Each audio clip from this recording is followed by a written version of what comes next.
Guys, I'm pretty sure I just made a fire kit that's so good you can literally drop this off in the jungle and all the monkeys are going to evolve and learn how to start fires. All right, so starting off with the case itself, this is wax canvas. This is done by Lockbee, and this is going to be pretty heavily water resistant. And if we go into the bottom pouch here, we'll see that we have our main tools. So starting it off, I have a Benchmade bug out here. And that's because a lot of people, when they're actually, making a fire kit up, they forget that they actually need some ways to actually manipulate materials, which is super, super important to have. And she's pretty sharp.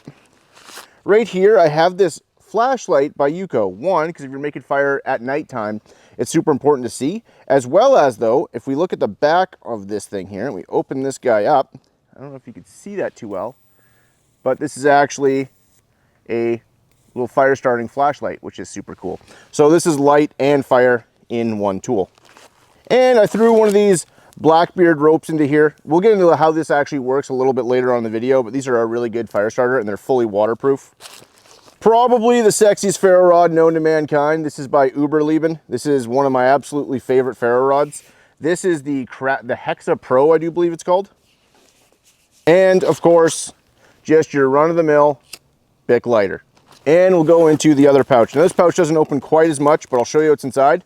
So starting it off, we got some of these Yuko Sweet Fires. These things are awesome, and I'll do a little demonstration on this in a bit here.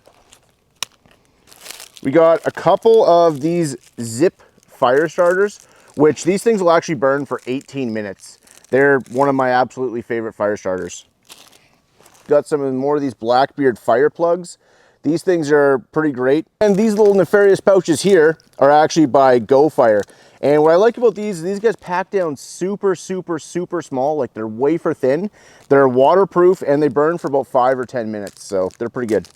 Also, if you're gonna be on a situation where you gotta actually start a fire, having a tool to actually process wood is super important. The blade on this is the Silky Pocket Boy 140, but the handle is from Sulic 46.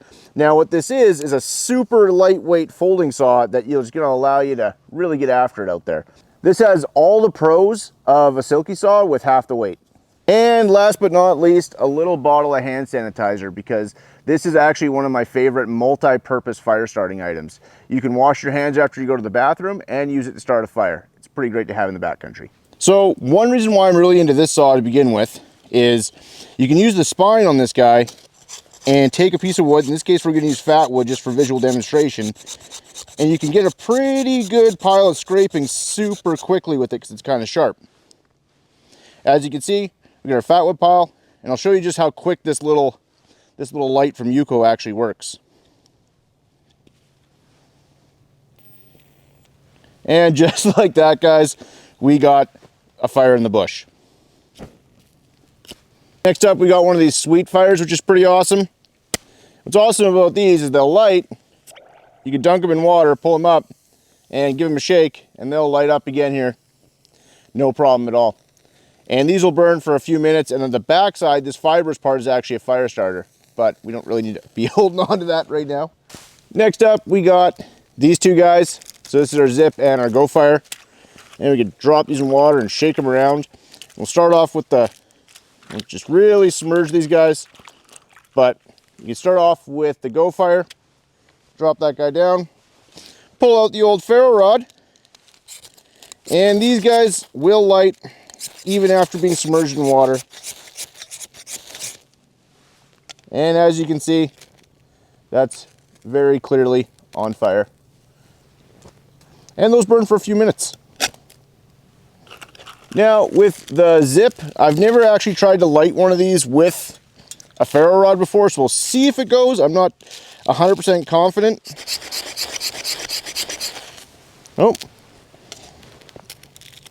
Yeah, it turns out that they still light with the ferro rod. Now what's great about these will burn for 18 minutes. So if you're in really, really seriously wet conditions, these things are great. Next up, we have these Blackbeard fire plugs. Now, these guys are supposedly be pretty waterproof.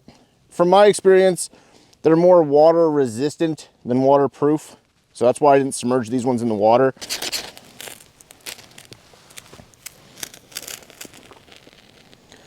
And what's awesome about these guys is they will, like the Go Fire, these things will burn for about 5 or 10 minutes.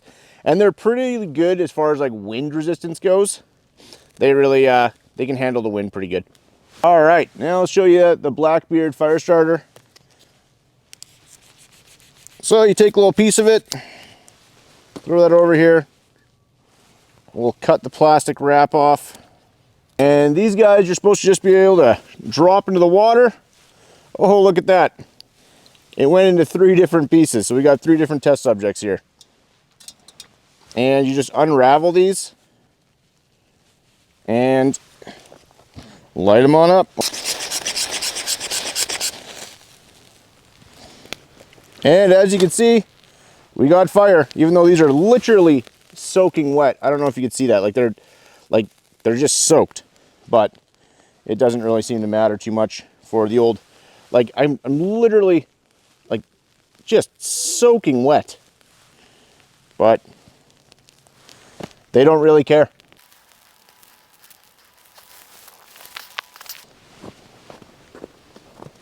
Anyways, guys, hopefully that gives you some ideas on what you could put in your fire kit. Thanks for watching. I'll see you in the woods.